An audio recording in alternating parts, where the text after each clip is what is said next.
अभी बाबा साहब यदि ना होते तो फिर वही 5 साल पहले जो कर रहे थे सूत्रों वाला काम वो करना पड़ता। मनुष्यता तो बिल्कुल नहीं थी, जानवरों से भी बदतर जीवन जो जी रहे थे वो जीना पड़ता। तो हम तो इससे बिल्कुल नहीं करते हैं भाई, पूजा पाठ पूजा पाठ नहीं करते नहीं हो? करते हैं। किसको मानते हो फिर आप?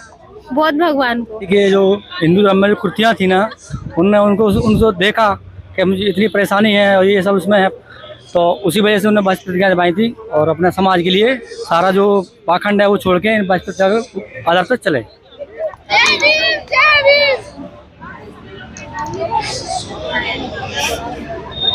साथियों, जो दूर दूर से लोग आते हैं और कहीं ना कहीं बाबा साहब के जो प्रेरणा स्रोत विचारों को लेकर अपने जीवन में कुछ विकास करते हैं, कुछ दूसरों को प्रेरणा के लिए रास्ते पर लेकर आते हैं। तो उस प्रेरणा के रूप में अगर हम बाबा साहब को जानते हैं, उस जो एक दलितों के मसीहा के रूप में बाबा साहब को जानते हैं, तो इनसे बात करते हैं। कहाँ से चल के आए हैं आप लोग? कहाँ से आए हैं? जी, हम ग्वालियर मध्य प्रदेश जिले ग्वालियर जिले से आए हैं। हम यहाँ फरीदाबाद में जॉब करते हैं। तो बाबा साहब से ये जीवन के बारे में हम भी जानते हैं, शुरू से पढ़ा भी है और उन्हीं की वजह से आज हम जो जीवन में तरक्की कर पा रहे हैं, जो सुख सुविधाओं का लाभ ले पा रहे हैं, जो हमारी स्थिति बदली है, रहन सहन सब कुछ चीज़ों वो बाबा साहब की देन है। अगर ये मसीहा के रूप में ना आते तो आज हमारी जो स्थिति पहले थी 5000 साल पहले, उन्हीं जंजीरों में जकड़े रहते हो, वही काम हम करते रहते हो। क्या काम करते हो अभी आप? अभी मैं टेक्निकल लाइन में हूँ, इंजीनियर हूँ, मैं मैकेनिकल इंजीनियर। अगर बाबा साहब ना होते तो क्या करते होते? अभी बाबा साहब यदि ना होते तो फिर वही 5 साल पहले जो कर रहे थे सूत्रों वाला काम वो करना पड़ता। मनुष्यता तो बिल्कुल नहीं थी, जानवरों से भी बदतर जीवन जो जी रहे थे वो जीना पड़ता। ये बाबा साहब की देन है कि जो आज हमारी जीवन स्थिति बढ़िया, सभी के जैसे जो मानव समाज के लिए जरूरी है उस प्रकार से सभी समान, एक समान, एकता, समानता, समान अधिकार के बारे में जागरूकता आई है, उन्हीं की देन है। उसी की वजह से हम आज अपने हक अधिकारों के लिए लड़ पा रहे हैं, जीवन में तरक्की कर पा रहे हैं। यदि कोई समस्या भी आती है तो हम अपने अधिकारों के लिए अपने कॉन्स्टिट्यूशन में जो हमें उन्होंने मौलिक अधिकार दिए हैं उसके थ्रू हम हाई कोर्ट, सुप्रीम कोर्ट में जाके अपना मुकदमा दायर कर सकते हैं। आप लोग यहाँ आए हैं, क्या सोच के आए थे?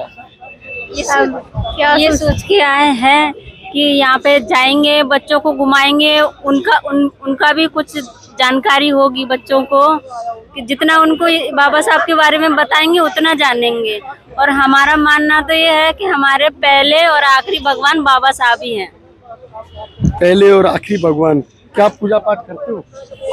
पहले बाबा साहब को मानते हैं, बाद में पूजा पाठ अपनी जगह है, बाबा साहब अपनी जगह है। इन्होंने जीने का हर चीज बताया है। अभी आपने एक शब्द कहा कि पहले और आखिरी भगवान बाबा साहब हैं। अगर भगवान पहले और आखिरी भी है तो फिर पूजा पाठ बीच में कहाँ से? पूजा पाठ अलग बात है और भगवान ये बाबा साहब अलग बात है। बाबा साहब ने पूजा पाठ के लिए मना किया था। तो हम तो इससे बिल्कुल नहीं करते हैं भाई, पूजा पाठ पूजा पाठ नहीं करते नहीं हो? करते हैं। किसको मानते हो फिर आप? बौद्ध भगवान को। बहुत। हाँ, क्या जो बाबा साहब ने जो बौद्ध की विचारधारा दी है, क्या सही है? सही है, सही है। बाबा साहब ने जो 22 प्रतिज्ञाएं जो दिलाई थी, वो किस वजह से दिलाई थी? जो 22 प्रतिज्ञाएं किस लिए दिलाई थी?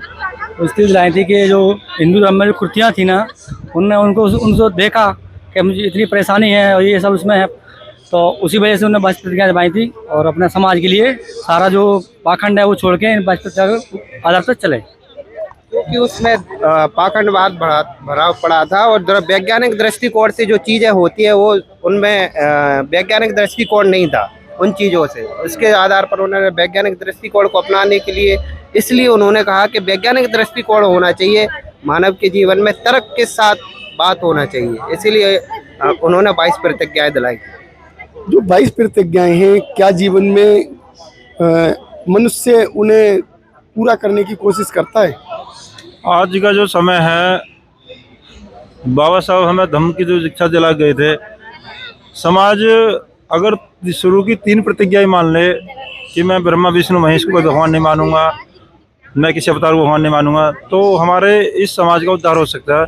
लेकिन हमारा जो समाज है वो दो नाव में सवारी कर रहा है इस टाइम। वो हिंदू धर्म को भी लेकर चल रहा है और बाबा साहब को मान रहा है।